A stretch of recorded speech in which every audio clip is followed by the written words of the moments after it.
Hello दोस्तों, स्वागत है आपका हमारे चैनल हानी वॉइस पर। मेरी 14 साल हसीन साली कुछ दिनों के लिए हमारे घर पर रहने आई। मैं जिसे बच्ची समझ रहा था वे तो पूरी क़यामत निकली।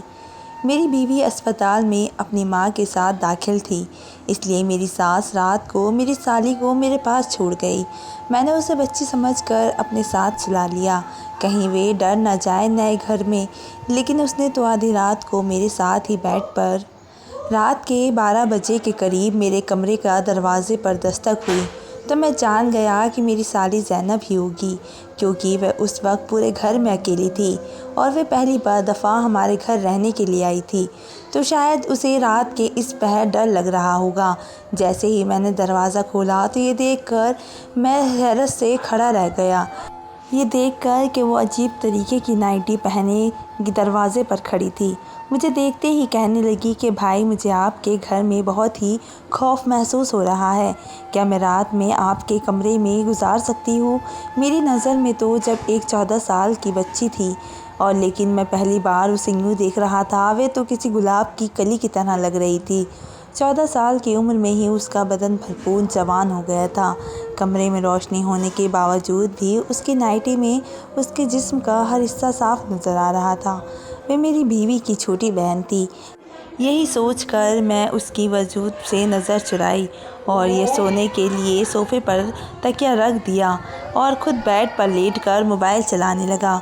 मेरी शादी को 5 साल होने वाले थे और मेरी शादी के वक्त नीदा एक 9 साल की बच्ची थी। मेरा अपना ससुराल बहुत ही कम जाना हुआ था, इसलिए मैं नीदा को अभी तक बच्ची ही समझ रहा था। लेकिन मुझे क्या खबर थी कि वह तो पूरी क़यामत बन चुकी है। मैं मोबाइल में मगन था और ज़ैनब सोफ़े पर बेचैन लेटी थी। उसे रात के इस पहर मोबाइल पर भी एक से एक बढ़कर सामने वीडियो आ रही थी, जिसकी वजह से मेरे सोए हुए जज्बात जाग रहे थे। मैंने रात को आवाज़ देकर पूछा कि कोई मसला है, तो नीदा कहने लगी कि भाई, ये सोफ़ा बहुत ही छोटा है और मेरे पास सोफ़े से बाहर जा रहे हैं, जिसकी वजह से मैं सही से लेट नहीं पा रही। नीदा की बात सुनकर मैंने कहा कि ठीक है नीदा, तुम बेड पर आ जाओ, मैं सोफ़े पर बैठ जाऊँगा। नीदा जैसे ही बेड पर आई तो मैं अपना तकिया लेकर उठने लगा, लेकिन नीदा ने मेरा हाथ पकड़कर रोक दिया और कहने लगी कि भाई, आप क्या सारी रात बैठे ही रहेंगे? मेरे साथ नहीं, बेड पर सो जाए, मुझे कोई परेशानी नहीं होगी। मेरे लिए नीदा जिस्म से नज़र हटाने मुश्किल हो रहा था। मैंने बहुत ही मुश्किल से नीदा की बात मानकर दूसरी तरफ नज़र की और मोबाइल चलाने लगा। मुझे पता ही नहीं चला कि कब मेरी आँख लग गई। अभी मुझे सोए हुए कुछ ही देर हुई थी कि अचानक से मेरी आँख खुली और मेरे रोंगटे खड़े होने लगे। मैं सोच भी नहीं सकता था कि जिससे मैं एक कम उम्र बच्ची समझ रहा था, वह तो पूरी शराब है। और हर गुज़रते पल के साथ मेरे दिल में जिस बात का तूफ़ान था, लेकिन मैं बहुत ही मुश्किल से खुद पर काबू पा रहा था। लेकिन फिर नीदा ने मेरे साथ कुछ ऐसा किया कि मेरे कदमों तले से ज़मीन निकल गई और ना चाहते हुए भी मैं उसकी बातें मानने पर मजबूर हो गया।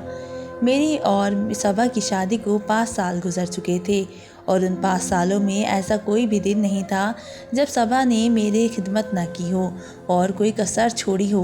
मेरी और सबा की पहली मुलाकात कॉलेज में हुई थी और हम दोनों एक दूसरे से पहले से ही नज़र में पसंद आ गए थे। हम दोनों के प्यार मोहब्बत का मसला बढ़ते बढ़ते शादी तक पहुंच गया था। मैं जब भी अपने घर वालों को सबा के बारे में बताता तो मेरी माँ ये कह देती एक ख़ानदान से बाहर कि वे किसी सूरत में भी मेरी शादी नहीं करेगी। लेकिन सबा की मोहब्बत में मैं इतना आगे बढ़ चुका था कि अब वापसी का कोई रास्ता ही नहीं था। उसके बगैर तो एक पल भी गुजारना मुश्किल था।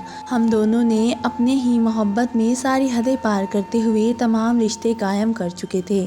कॉलेज में जाने के बाद हम दोनों एक दूसरे का हाथ पकड़कर वापस बाहर निकल जाते और कॉलेज के पीछे बने हुए छोटे छोटे रेस्टोरेंट में एक दूसरे के साथ वहाँ पर गुजारते। मैंने अपनी माँ को मनाने की बहुत ही कोशिश की, लेकिन मैं किसी भी सूरत में इस शादी के लिए राज़ी ना हुई और मैं सबा के साथ भागकर शादी कर ली। जब मेरे माँ बाप को इस बारे में पता चला तो उन्होंने मुझे घर से निकाल दिया। और फिर क्योंकि मैं कोई नौकरी नहीं करता था और ना ही मेरी कोई कमाई थी, और जब सबा के घर वालों को इस बारे में पता चला तो वो भी हमारी शादी के ख़िलाफ़ हो गए। और वजह यही थी कि मैं कुछ भी कमाता नहीं था। बहुत मुश्किल से मैंने सबा के घर वालों के राज़ी करके रुखसती तो ले ली थी, लेकिन सबा के घर वालों ने हमसे मिलना जुलना ख़त्म कर दिया था। काफ़ी अरसे तक मैं और सबा बहुत ही अजीब ज़िंदगी गुजारते रहे, लेकिन जैसे ही मेरी नौकरी लगी और मेरे हालात कुछ बेहतर हुए तो सबा ने अपने घर वालों से मिलना जुलना शुरू कर दिया। लेकिन अब वो लोग मुझे बिल्कुल भी पसंद नहीं थे, क्योंकि जब मैं मुश्किल हालात में था तो उन्होंने मुझे नहीं अपनाया था और इसलिए मैं सबा के घर ना जाने के बराबर ही जाता था, साल में 1 या 2 दफ़ा। इसलिए मैंने सबा की छोटी बहन निदा को भी कभी सही से नहीं देखा था। ना ही मैं इस बात से वाकिफ़ था कि वो अब 14 बरस की एक खूबसूरत लड़की बन चुकी है।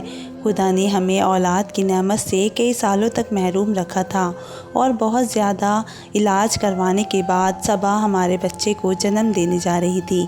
मेरे घर वाले तो थे नहीं, इसलिए मजबूरन मुझे सबा की माँ को बुलाना पड़ा और जब हम सुबह सबा को अस्पताल लेकर गए तो डॉक्टर ने बताया कि सबा को 1-2 दिन अस्पताल में दाखिल रहना पड़ेगा। प्रेगनेंसी के इस अरसे में सबा को बहुत सी बीमारियां हो चुकी थी, इसलिए उसका केस काफ़ी मुश्किल था। सबा के वालिद कहीं शहर से बाहर गए हुए थे, इसलिए सबा की माँ ने उसकी छोटी बहन को मेरे पास हमारे घर में छोड़ दिया, क्योंकि वो उसे अकेला नहीं छोड़ सकती थी। मैं बहुत ही अरसे बाद उसकी बहन निदा को पहली दफ़ा देख रहा था और मैं उसे देखकर ही हैरान रह गया था।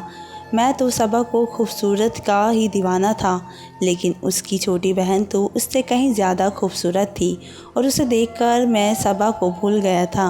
निदा ने सबा की गैर मौजूदगी में घर के सारे काम काज बहुत ही अच्छे से किए थे और मुझे बिल्कुल महसूस नहीं हुआ कि सबा घर में नहीं है। उसने सारे घर को सलीके से साफ़ सुथरा करके सोने की तैयारी शुरू की तो मैं भी अपने कमरे में चला आया।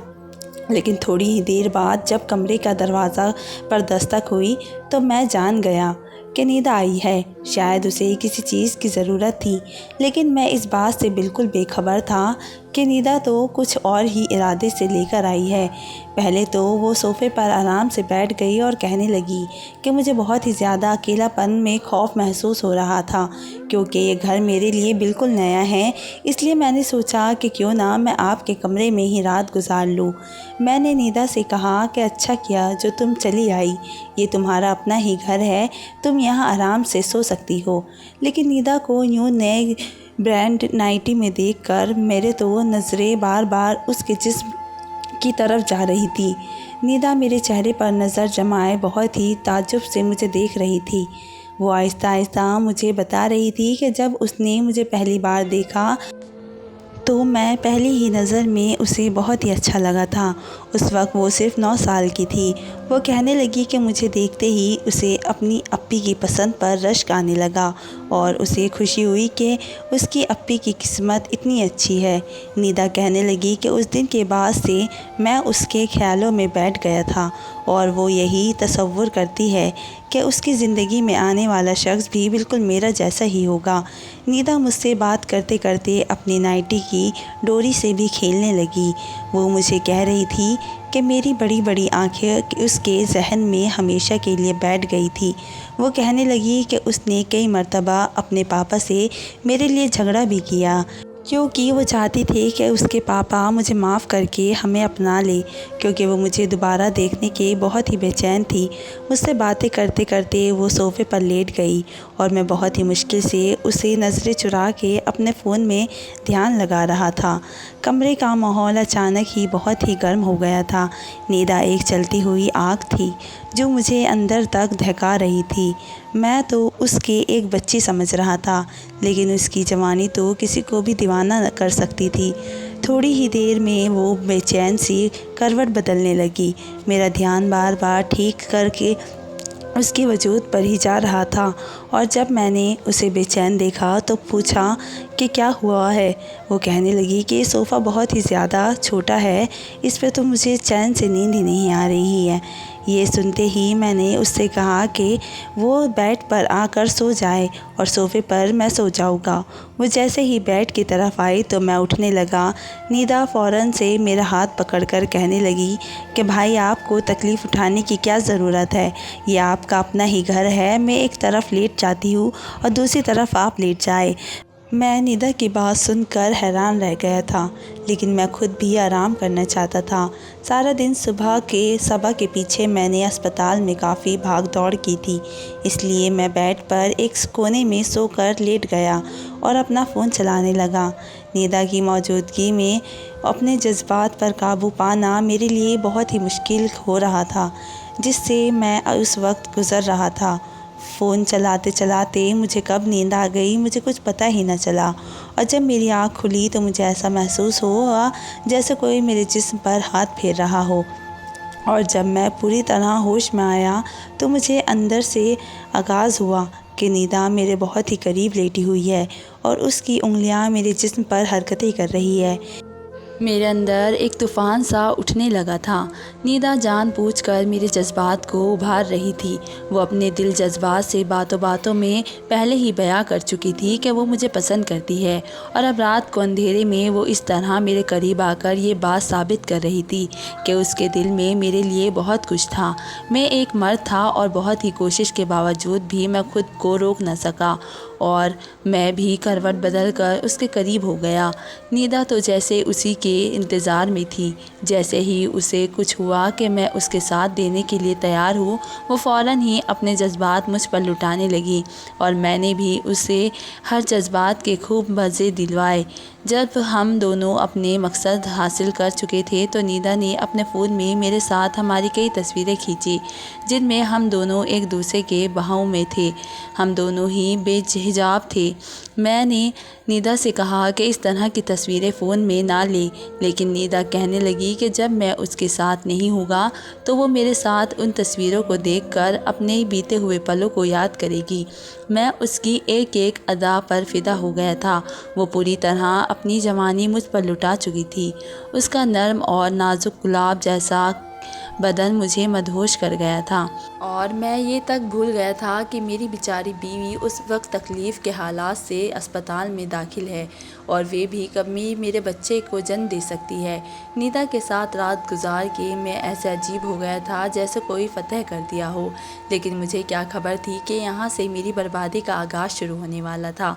जैसे ही मैं अस्पताल जाने के लिए निकलने लगा तो निदा ने मुझे आवाज़ देकर रोक लिया और मेरे करीब आकर मुझे अपनी बाहों में भर लिया और मुझे जब देखने लगी, क्या आप जाते जाते मुझे कुछ पैसे देगी, मुझे बाज़ार जाना है। निदा की बात सुनते ही मैंने उसे 1000 के 5 नोट निकाल कर उसके हवाले कर दिए। मेरे हाथों से नोट लेकर उसके चेहरे पर एक अजीब सी मुस्कुराहट बिखर गई थी। मैंने बदले में उसके होठों को चुम्मा करके और निकल पड़ा। मैं सारा रास्ता खुशी से झूमकर अस्पताल पहुंचा तो मेरी बीवी सबा की हालत बहुत ही ख़राब थी। डॉक्टर ने बताया कि सबा ज़िंदगी और मौत के दरमियान झूल रही है और कभी भी कुछ भी हो सकता है। सबा की माँ भी बहुत ज़्यादा परेशान थी, जबकि अस्पताल जाकर मेरी हालत भी ख़राब हो गई थी। सारा दिन मैं सबा के साथ रहा, लेकिन सबा की हालत पहले से बेहतर ना हुई। डॉक्टर ने कहा कि कुछ दिन सबा को और अस्पताल में रखना होगा। ये सुनकर न जाने क्यों मुझे अजीब सा सुकून महसूस हुआ कि सबा जितने दिन अस्पताल में रहती मुझे निदा के साथ वक्त गुजारने का मौका मिल जाता।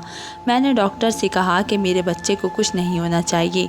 डॉक्टर ने मुझे तसल्ली दी। मैं रात तक अस्पताल में रहा और रात के वाक़े में सबा की माँ से ये कहकर घर वापस आ गया कि निदा घर पर अकेली होगी, अब मुझे वापस जाना चाहिए, क्योंकि अस्पताल में सबा के साथ किसी औरत को ही रुकने की इजाज़त थी। इसलिए सबा की माँ का रहना बहुत ही ज़रूरी था। मैं जब अस्पताल से घर वापस लौटा तो निदा बहुत ही खुश थी। उसने बहुत सारी ख़रीदारी की थी और वो मुझे एक एक करके सारे कपड़े पहन कर दिखा रही थी। उसे मुझे से बिल्कुल भी शर्म महसूस नहीं हो रही थी। वो बहुत ही आराम से मेरे सामने बिना किसी दुपट्टे के बेझिझक घूम रही थी। उससे कपड़े जिस्म पर बहुत ही फिट थे और उसमें सब कुछ साफ नज़र आ रहा था और सारा कुछ झलक रहा था। वो बार बार मेरे करीब आती और मैं अपने होश खोने लगता।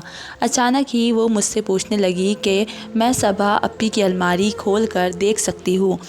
मैंने निदा से कहा कि हाँ, उसे मैं भला क्यों पूछने की बात है, तुम्हारी अप्पी की है तो उसे अलमारी को खोल सकती हो। मैंने कहा कि दीजिए चाबी। फिर मैंने उसे चाबी दे दी और फिर सबा की अलमारी खोलकर एक एक चीज़ उसने देखने लगी और सबा जो कपड़े मेरे लिए रात को पहनती थी वो निकाल कर के मुझे दिखाने लगी और मुझसे पूछने लगी कि उसमें से आपको कौन सा पसंद है। मैंने एक छोटी सी नीले रंग की नाइटी पर हाथ रख दिया और उसे कहा कि ये सबा पर बहुत ही अच्छी लगती थी। ये सुनते ही निदा वो नाइटी उठाकर कमरे से निकल गई और जब काफ़ी देर बाद वापस आई तो मेरी आंखें हैरत से फैल गई थी। वो सबा की नाइटी पहनने उसे भी कहीं ज़्यादा हसीन लग रही थी। मैं अचानक ही वो मेरे आगे आ गई और मुस्कुराते हुए वो पूछने लगी कि ये मेरे बदन पर ज़्यादा ही जच रहा है या आपी पर ज़्यादा अच्छा लगता था। ये सुनते ही मैंने उसे अपनी बाहों में भरा और बहुत ही मोहब्बत से उससे कहा, ये तुम्हारे बदन पर ज़्यादा खूब लग रहा है और सबा तो ये पहनकर इतनी अच्छी नहीं लगती थी जितनी कि तुम लग रही हो। मैंने उसके हाथ में वो पकड़ा मोबाइल लेकर साइड टेबल पर रख दिया और ख़ुद में उस पर अपनी मोहब्बत लुटाने लगा। उसने नाइटी पहन कर देखा तो मैं बिल्कुल ही बेकाबू हो गया था। मैं सोच भी नहीं सकता था कि 14 साल की उम्र में कोई लड़की इतनी हसीन भी हो सकती है। लेकिन निदा तो हुस्न की सारी हदें पार कर रही थी। उसका पूरा बदन ही हसीन था और मैं हर गुज़रते पल के साथ उस पर हावी होता जा रहा था। सारी रात उस पर अपने जज्बात लुटाने के बाद मैं सुबह अस्पताल पहुंचा तो मुझे पता चला कि मेरी बीवी ने अभी अभी एक मरे हुए बच्चे को जन्म दिया है। ये सुनकर मेरी हालत ख़राब हो गई। मेरी बीवी की क्या हालत थी, वो बहुत ही ज़्यादा ख़राब थी और डॉक्टर उसे ठीक करने की पूरी कोशिश कर रहे थे। शाम तक सबा की हालत कुछ बेहतर हुई तो उसे अस्पताल से छुट्टी मिल गई। मुझे अपने बच्चे के मरने का बहुत ही दुख था। मैं सबा को संभालते हुए घर ले आया। सबा को देखकर निदा का चेहरा उतर गया था। उसने एक अजीब सी नज़र सबा पर डाली थी और कमरे में चली गई। मैंने सबा को कमरे में लाकर बिठा दिया। उसकी माँ ने मुझे सबा की दवाइयों के बारे में बताया। सबा की माँ के साथ बाहर लॉन्च में बैठा मैं उनकी बात सुन रहा था कि जब से निदा को सबा के पास जाते हुए देखा तो मुझे बहुत ही खौफ महसूस हुआ। लेकिन मैं जानता था कि निदा ऐसी कोई बात भी सबा के आगे नहीं रखेगी। थोड़ी देर बाद निदा वापस आई और अपनी माँ से कहने लगी कि चले माँ, अब हम घर चलते हैं, और वे दोनों अपने घर वापस चली गई। मैंने निदा को आखिरी बार अलविदा नज़रों से देखा क्योंकि मैं जानता था कि अब हम दोनों का मिलना बहुत ही मुश्किल है।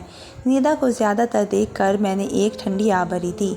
थोड़ी देर बाद जब मैं दूध का गिलास लिए अपने कमरे में पहुंचा तो सबा गुमसुम से बैठी हुई थी।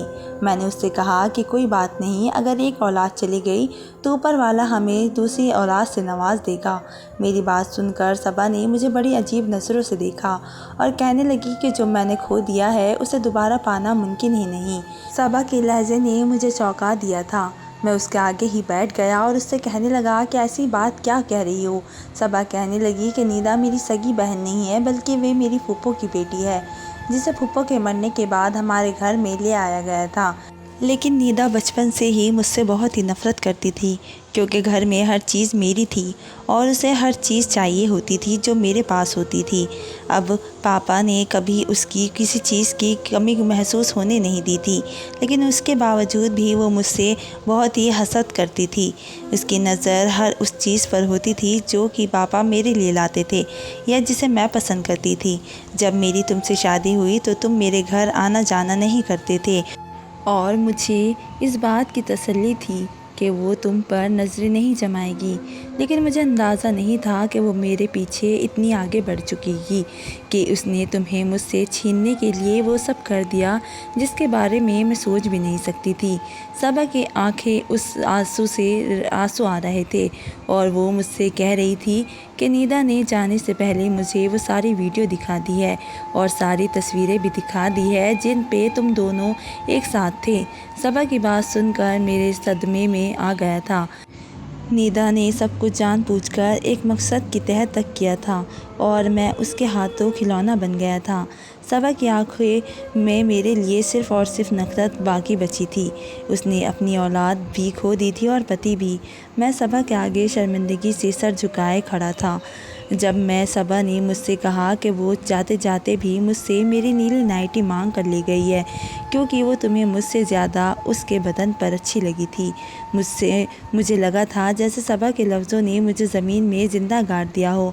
वक्त जज्बात के हाथों में मैं अपनी पूरी ज़िंदगी बर्बाद कर चुका था और अब कभी सबा के आगे नज़रें उठाकर ज़िंदगी नहीं गुजार सकता था। निदा ने कुछ वक्त बाद मुझे ब्लैकमेल करना शुरू कर दिया और वो मुझसे हर बार पैसे मांगती रहती और मैं अगर मना कर देता तो वो कहने लगती कि मैं तुम्हें वायरल कर दूँगी। और मैं जिसे 14 साल की एक मासूम सी सीधी सी बच्ची समझ रहा था, वो असल में एक ख़तरनाक चीज़ थी जिसने मेरी पूरी ज़िंदगी बर्बाद करके रख दी थी। मेरा और सबा का ताल्लुक़ बिल्कुल ख़त्म हो गया था क्योंकि सबा अब मुझे सिर्फ़ और सिर्फ नफ़रत की निगाह से देखती थी। वक्त और ज़िल्लत मज़े ने और मुझे कहीं का नहीं छोड़ा था। तो दोस्तों, आपको मेरी कहानी कैसी लगी मुझे कमेंट करके ज़रूर बताएं। मिलते हैं एक नई वीडियो के साथ, तब तक के लिए धन्यवाद।